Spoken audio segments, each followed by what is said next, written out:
Jumbo Weather Update.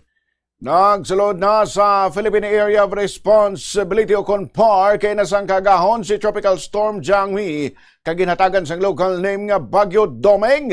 Sa latest nga data halin sa Philippine Atmospheric, Geophysical and Astronomical Services Administration kon pag-asa, ulihin nakita ng bagyo sa galayon nga 1,345 kilometros na sidangan sa southeastern Luzon.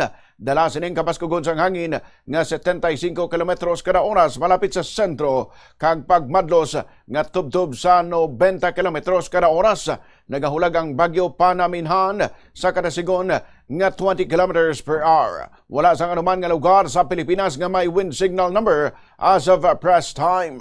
Suno sa State Weather Bureau, mahimo nga mag-apekto si Domeng sa panahon sa pungsod sa masunod nga 24 oras.